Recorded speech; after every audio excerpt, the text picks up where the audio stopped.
दोस्तों, आज मनीष की बारात उसके दरवाजे पर लौट करके आई है। वह अपनी दुल्हन के साथ गाड़ी के अंदर बैठा हुआ है और बहुत सारी महिलाएं जो है वो गीत गा रही हैं और उसकी माँ जो फूला है वो बहुत ही खुशी के मारे फूला नहीं समा रही है और कभी घर में जाती है तो कभी बाहर आती है और बच्चों की तरह इधर उधर टहल रही है और अपने मन में तमाम तमन्नाओं के साथ, तमाम खुशियों के साथ वह बहुत ही खुश है और सोच रही है कि आज मेरे घर में एक नया मेहमान आ चुका है और मैं अपनी बहू से मिलूंगी और अपने दिल की सारी बातें उससे खुल करके कहूंगी और अब हम वह दोनों मिल करके इस घर को चलाएंगे। दोस्तों, मनीष के जो पिता है वो बहुत ही पहले उनका देहांत हो चुका है, इसलिए उसकी माँ और ज़्यादा खुश है कि अब उनकी जो कमी है वो पूरी हो जाएगी। मेरी बहू आ चुकी है, अब हम और बहू दोनों बात भी करेंगे और घर का सारा काम भी करेंगे। लेकिन तभी मनीष गाड़ी से बाहर उतरता है और अपनी माँ के कान में पता नहीं कौन से दो शब्द बोलता है कि उसकी माँ रोते हुए वहां से गायब हो जाती है। दोस्तों, उसकी जो पत्नी थी मनीष की, रंजना, उसको गांव की जो कुछ महिलाएं थी वो सब उतार कर उसके कमरे में करती हैं और सुबह के 11 बज चुके थे। तभी मनीष खाना खाने के लिए आता है और कहता है कि रंजना, तुमने अभी तक खाना नहीं खाया, चलो हम दोनों साथ में खा लेते हैं। तब उसकी जो पत्नी थी रंजना, उसने बोला कि पहले माँ को तो बुला लो, हम और आप और माँ तीनों लोग साथ में खाना खाएंगे। लेकिन मनीष कहता है वह खाली होगी, उसके लिए तुम क्यों परेशान हो। दोस्तों, बार बार वह जब यही बात दोहराता है तो रंजना खाना खा लेती है और शाम का टाइम होता है और शाम के खाने पर रंजना अपने पति मनीष से कहती है कि आप माँ को बुला दो, हम तीनों लोग शाम का खाना साथ में ही खाएंगे। फिर वह मनीष कहता है वही सुबह वाली जिद फिर तुम पकड़ ली हो, माँ को बुला दो, माँ को बुला दो। और जब बार बार वह रंजना कहती है कि पहले माँ को बुला दो फिर हम लोग खाना खाते हैं, और इतने में मनीष को गुस्सा आ जाता है और वह रंजना के गालों पर 2-4 झापड़ जड़ देता है।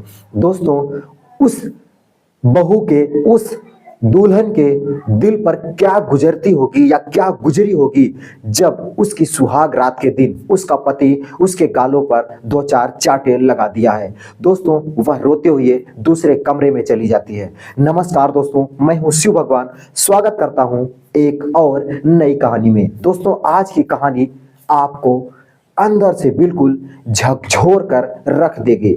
दोस्तों, आप सोचने पर मजबूर हो जाएंगे कि ऐसे नालायक औलाद और ऐसे नालायक पति आज भी इस दुनिया में जिंदा हैं। दोस्तों, अगर वीडियो आपके दिल को छुए तो इस वीडियो को लाइक करना मत भूलना और चैनल को भी सब्सक्राइब कर लीजिएगा, क्योंकि इस चैनल पर मैं ऐसे ही इंटरेस्टिंग कहानी के वीडियो लेकर के आता रहता हूं। चलिए दोस्तों, इस वीडियो की शुरुआत कर लेते हैं। दोस्तों, आज से 20 साल पहले की बात है जब मनीष अपनी माँ के गर्भ में था और उसका पिता मोहन और उसकी माँ फूला दोनों अपने बच्चे से बेहद प्रेम कर रहे थे।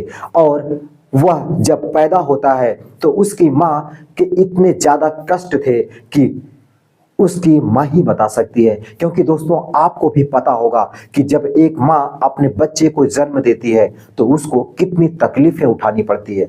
दोस्तों, उसकी माँ 2 घंटे की कड़ी परिश्रम के बाद, कड़ी तपस्या के बाद मनीष को जन्म देती है। दोस्तों, मनीष बाहर आता है तो फूला और मोहन दोनों बहुत ही ज़्यादा खुश हो जाते हैं और अपने बच्चे से बेहद प्रेम करते हैं। दोस्तों, हालांकि वो लोग तो बहुत ही गरीब थे, लेकिन अपने बच्चे की परवरिश में कोई कमी, कोई कसर नहीं छोड़ते थे। जब भी मनीष को जो भी ज़रूरतें होती थी वह मोहन मेहनत करके पैसे कमाता था और उसकी सारी ज़रूरतों को पूरा करता था। हालांकि मोहन मनीष के साथ ज़्यादा दिन तो नहीं चला। हालांकि मनीष की उम्र 3 से 4 वर्ष ही थी, तभी मोहन एक एक्सीडेंट में उसकी मौत हो जाती है और वह मौके पर ही भगवान को प्यारा हो जाता है।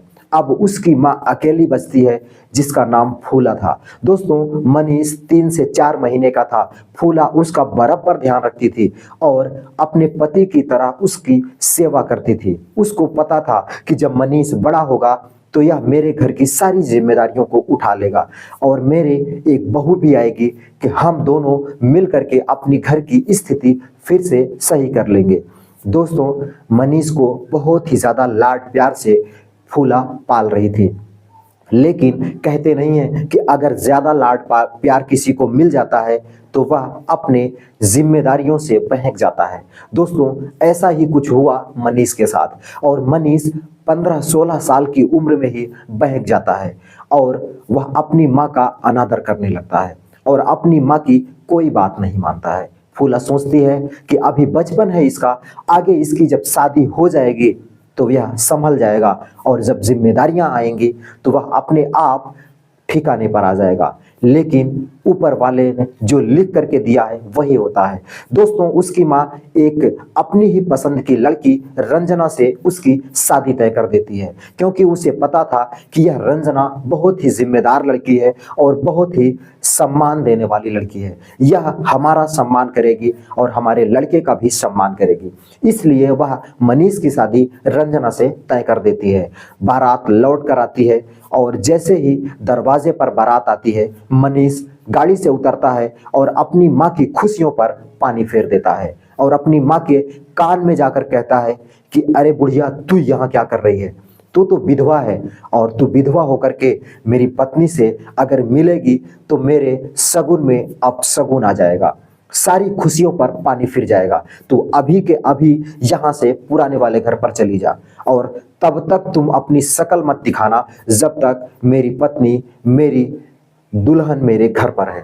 दोस्तों, उसकी माँ जब ये बातें सुनती है, जिसने अपने बच्चे को इतने लाड प्यार से पाली थी, जो अपने बच्चे को इतनी खुशियों से पाली थी और उसके मन में इतनी खुशियां थी कि वह अपनी बहू को उतारेगी, अपने बहू को उसके कमरे में लेके जाएगी और उससे बहुत सारी दिल की बातें करेगी, लेकिन उसी का बेटा उसकी सारी खुशियों पर पानी फेर देता है।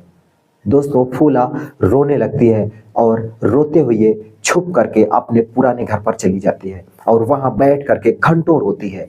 दोस्तों, जब वह रंजना अपने कमरे में जाती है और सुबह के 11 बजते हैं तो वो खाना खाने के लिए मनीष उसके पास जाता है और कहता है कि रंजना, अब तुम और हम खाना खा लेते हैं। लेकिन वह माँ की जिद करती है तो वह कहता है कि तेरी माँ नहीं है, वह खाना खा ली होगी, तू और मैं चलो खाना खा लेते हैं। बार बार जब रंजना यही जिद लगाती है, मनीष यही कहता है कि रंजना, माँ ने खाना खा लिया होगा, तो वह सुबह का खाना तो खा लेती है, लेकिन रात के खाने पर उसकी जिद पे अड़ जाती है और मनीष अपनी नई नवेली दुल्हन को 4-6 झापड़ जड़ देता है। दोस्तों, उस नई नवेली दुल्हन के दिल पर क्या गुजरी होगी जब मनीष उसको पहली ही रात में, सुहाग रात से पहले ही उसको थप्पड़ जड़ दिया। दोस्तों, वह रोते हुए दूसरे कमरे में चली जाती है और सुबह अपने घर वालों को बुला लेती है और अपने मायके चली जाती है। दोस्तों, वह मायके चली जाती है और दोबारा लौट करके मनीष के घर पे नहीं आती है। वह सोची कि जब ये अपनी माँ की कद्र नहीं कर रहा है तो मेरी क्या कद्र करेगा। दोस्तों, उसको सारी बातों का सच पता चल जाता है, इसलिए वह अपने मायके चली जाती है और दोबारा लौट करके इस घर में नहीं आती है। और मनीष, जो एक लड़की से पहले से ही प्रेम कर रहा था, वह उससे शादी कर लेता है। दोस्तों, शादी करता है, इसके 4 बच्चे होते हैं और चारों बच्चे अब बिल्कुल जवान हो चुके हैं और चारों की शादी हो चुकी है। दोस्तों, चारों बच्चे अलग हो चुके हैं और मनीष की जो पत्नी है, जिससे यह प्रेम करता था, जिससे इसने शादी किया था, उसकी मृत्यु हो जाती है। दोस्तों, अब मनीष बिल्कुल अकेला हो चुका है, इतना ज्यादा अकेला कि उसके चारों बेटे उसकी कोई भी परवाह नहीं करते हैं, क्योंकि उन्होंने देखा था कि यह अपनी माँ का बिल्कुल परवाह नहीं करता था। इसलिए वही चारों बच्चे उसकी धारणाओं पर ही आ जाते हैं और चारों उसकी कोई भी मदद नहीं करते हैं। दोस्तों, मनीष बिल्कुल परेशान सा हो जाता है और खाने के लिए परेशान हो जाता है, इसलिए वह भीख मांगने पर मजबूर हो जाता है। दोस्तों, वह भीख मांगते मांगते एक दिन काफी दूर निकल जाता है और मैहर धाम होता है, वहां पर वह भीख मांगने लगता है। हालांकि मैहर धाम बहुत ही दूर था, लेकिन वहां पे उसका जो गुजर बसर है वो भीख मांग करके पूरा होने लगता है। इधर रंजना की शादी भी एक बढ़िया घराने में उसके माँ बाप दूसरा लड़का देख करके कर देते हैं। उसके भी 2 बच्चे हैं और दोनों बच्चे आप जवान हो चुके हैं और दोनों की भी शादी हो चुकी है। दोस्तों, उसके दोनों बच्चे अपनी माँ का बहुत ही ज़्यादा परवाह करते हैं और अपने पिता की बहुत ही ज़्यादा देखरेख करते हैं, क्योंकि रंजना अपने माता पिता की हमेशा से सेवा करती थी, इसलिए उसके बच्चे उसी की धारणाओं पर गए और उसकी बराबर सेवा करते हैं। अब एक दिन ऐसा हुआ कि रंजना और उसके दोनों बच्चों ने अपने माता पिता को लेकर के मैहर धाम पर यात्रा के लिए निकलते हैं। दोस्तों, तीर्थ यात्रा पर निकलने के बाद उसकी जो माँ होती है, यानी कि जो रंजना होती है, वो अब काफी बूढ़ी हो चुकी है, काफी उम्र हो चुकी है उसकी, और वह दान पुण्य के लिए जहाँ पे बहुत सारे भिखारी बैठे होते हैं वहां पर जाती है और उन भिखारियों को दाना देने के लिए बहुत सारे अनाज ली रहती है, उन सबको देती हुई चली जा रही थी। और तभी अचानक उसके सामने उसका पहला पति, जिससे उसकी पहली शादी हुई थी, मनीष, सामने दिखाई देता है। दोस्तों, रंजना इतने सालों के बाद भी उसको पहचान जाती है और वहां से अपने बच्चों के पास जाती है और अपने बेटे से कहती है कि बेटा, उस भिखारी से जाकर के पूछो कि क्या उसका नाम मनीष है। वह जाकर के पूछता है कि आपका क्या नाम है, तो वह कहता है मेरा नाम मनीष है।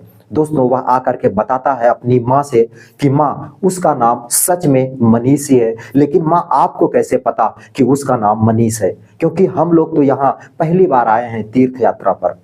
उसकी माँ कहती है कि बेटा, बहुत लंबी कहानी है।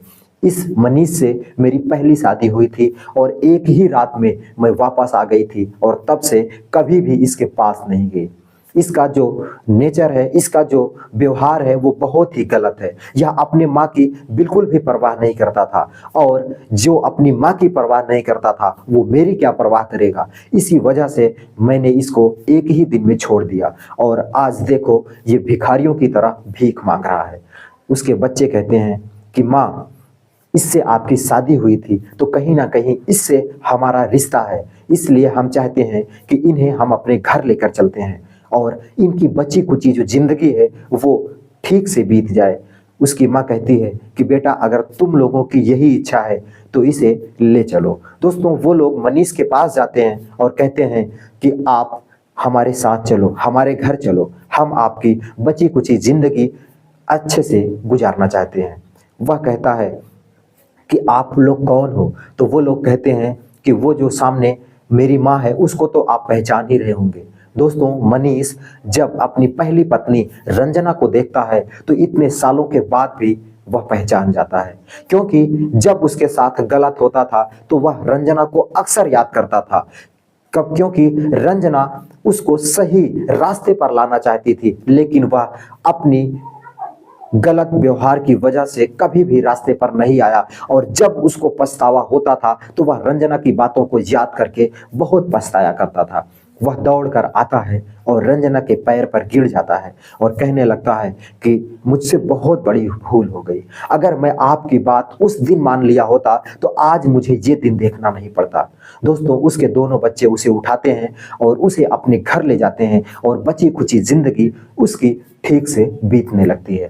दोस्तों, ये कहानी अगर आपको जरा भी अच्छी लगी हो तो आप इस वीडियो को लाइक करके चैनल को जरूर सब्सक्राइब करिएगा। मैं मिलता हूं फिर किसी नई कहानी के साथ। और हाँ, इस कहानी का मेरा किसी के सम्मान को ठेस पहुंचाना नहीं है, किसी को कोई गलत सुझाव देना नहीं है।